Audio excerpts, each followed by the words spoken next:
restaurant downtown. I had never seen no giants. These people came to order some food. And you used to see tall basketball players, but everybody in that group was giants.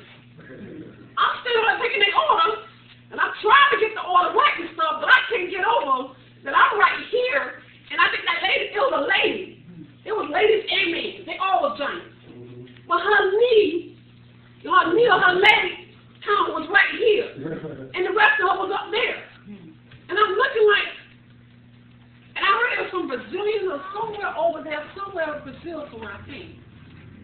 They were over here on tour, they were over in the United States. But they were giants. And like I said, one of them, it was like a few of them. And I'm just steady looking up and up and like, oh, they're beautiful. So, as we come up against stuff in our lives, the Lord is saying, you can add this one on your list of prayers. People say prayers and they say, well, the Lord is my shepherd, I shall not want, Father God, and my God will supply all of my needs. He said to tell you, you can add this one. When that giant come up in your life, whether it be sickness, financial difficulties, children acting up, no matter what bill is due, in your mind, whatever's going on in your situation, what might be a giant to me might not be a giant to you. Right. But your giant, you know what your giant is. Yeah. He's saying to tell my children, don't worry about those giants, how strong they are. Okay, I heard you say your sister got laid off from her job. And then, of course, when you get laid off, there's no more paycheck coming in. So it'll appear like a giant. Yeah. Instead of them saying, what you gonna do, what you gonna do now? Right. And the bill starts stacking up. And the giant standing there saying, He said, who can stand up against those giants? Who can stand up against when you lose your job and you have children to feed, car payments to make, a mortgage bill to pay? Who can stand up against the giant? And I love what the Lord said to us. Yeah.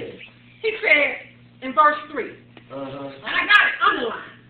Go ahead. Understand therefore this day that the Lord thy God is he which goeth over before thee as a consuming fire. He shall destroy them, and he shall bring them down before thy face. So shalt thou drive them out and destroy them quickly, as the Lord hath said unto thee. Amen. Right there. Stop right there.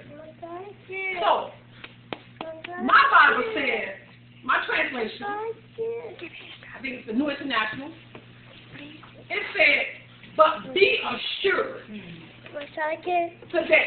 Yeah. It said, be assured today. Yeah. That the Lord your God, our God.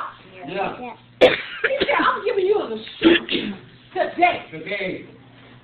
So that means that no matter what day it is, that giant show up. Yeah. Be assured today, that day, until Jesus return to get us, you can be assured for the rest of your day. He said, I got your back. Yeah. You know what, how tall it is. I got your back. I look at situations that have been going on for the last 2 years since I had the last baby. The doctors, I always told my doctors, when you deliver my baby, I don't want you being out of town now. I want a different doctor. I said, because when I came to you, and I used to go to all the same doctors until they retire or they insurance give out or whatever happens. Then I'm forced to find another doctor. What will the Lord lead me to deliver the baby? Yeah. I had all the children at Women's Hospital, except my firstborn, she was born in Las Vegas, but the rest of them in Las Vegas, our children. We had all the children at Women's Hospital up until the last baby, Saturday. When the Lord showed me the doctor's sign on the side of the road, it was right down her banner. right across the street from St. Joseph Hospital, pretty much in the area by Boston Market and all that. So you were thinking your natural mind. When the Lord showed me the son, because I couldn't find nobody to deliver this baby because I had just stopped teaching at the school, insurance had just ran out, so I thought. Okay, we got the bag. So I had the insurance for all other kids, and when I had that last baby and I stopped teaching, I had sight. And I had been off teaching for, I believe, 2 years, maybe 3. And all of a sudden, I picked the doctor because the Lord told me. He said, oh, we should call him right there. That's a funny name, Lord. I can't pronounce that name. But he said, you could say his name, the last name, Saxon. I said, oh, Saxon, Biden. Hey, that's close enough. Okay. So I went on to call him and make the appointment.